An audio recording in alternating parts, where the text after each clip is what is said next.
Hello everybody, welcome to another Rick's Picks. Today we're going to be doing another Masters of the Universe Origins review. Today we're going to be doing Zodac and Anti-Eternia He-Man. So let's take a look at these guys. And the Masters of the Universe. Alright, so first up is Zodac's card back. It has the standard blue sky, Masters of the Universe logo, and the red rocks. It also has his name. Now, my Zodac is one of the internationals, and the difference between them and what is released in the US is certain minor details, like it don't give a description under the name.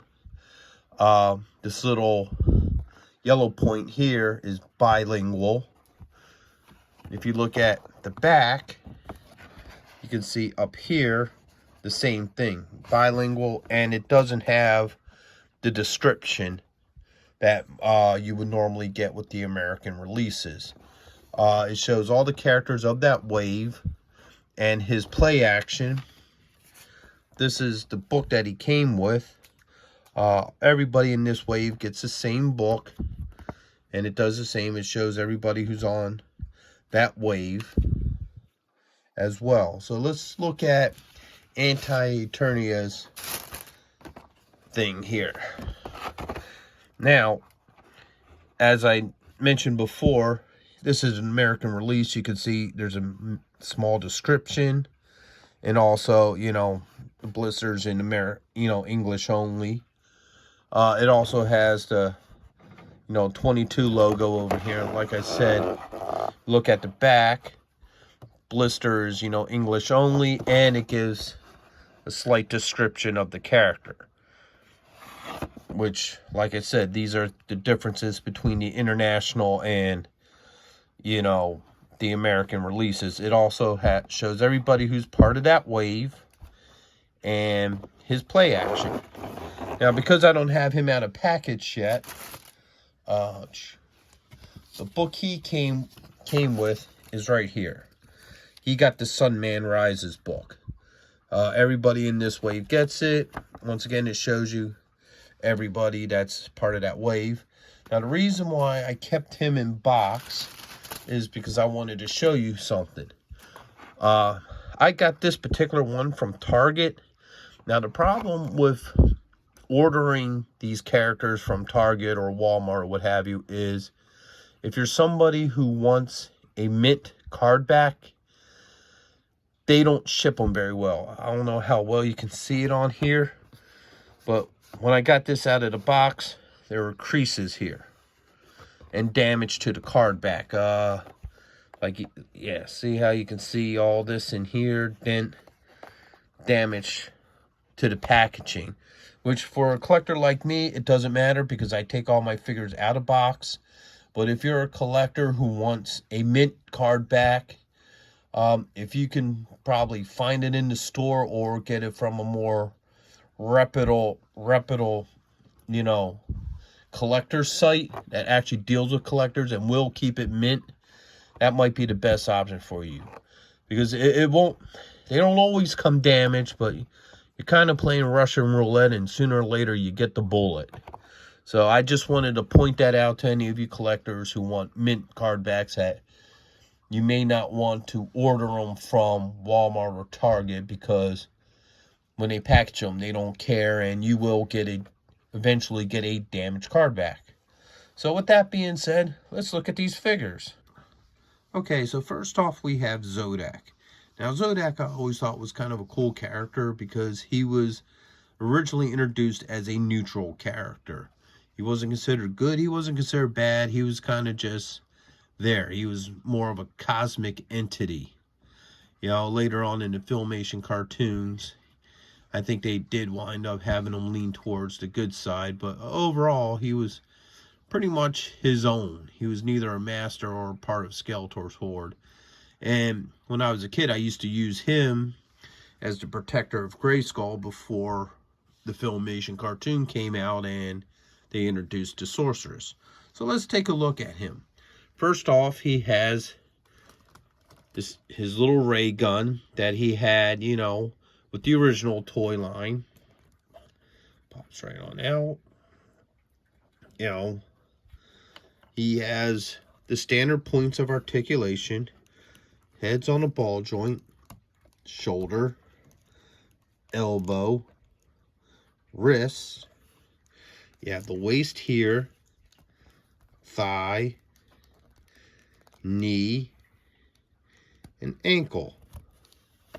Now he's a combination between the Beastman chest, the Skeletor arms, and Skeletor feet.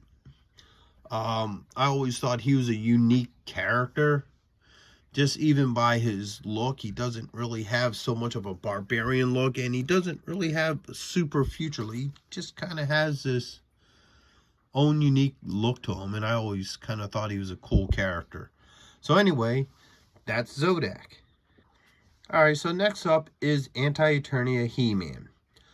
He was introduced in He-Man comics, which were done by DC Comics, as a, you know, evil He-Man coming from an alternative dimension. As you see, he's basically a black, as in the color black, version of He-Man, opposed to Faker, who's like a blue version of He-Man. He does have the standard points of articulation. Head's on a ball joint, shoulder, elbow, which is really tight on this figure, wrist. You got the waist, thigh, the knees, ankle, and those are the standard points of articulation on him.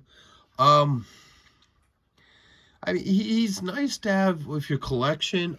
He does have the shield. He has the sword and the axe. As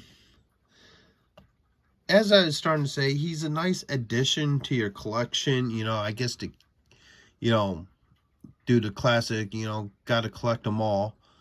But as a figure, I don't know. He's alright. I think my problem is I think they went a little too much with the black on him. He doesn't have pop. Like, everything is black on him. You know, his armor is black, his axe is black, his sword is black, his shield is... And I think it lacks pop. I think, like, maybe the armor could have been maybe like a dark red, sort of like how his, you know, loincloth is.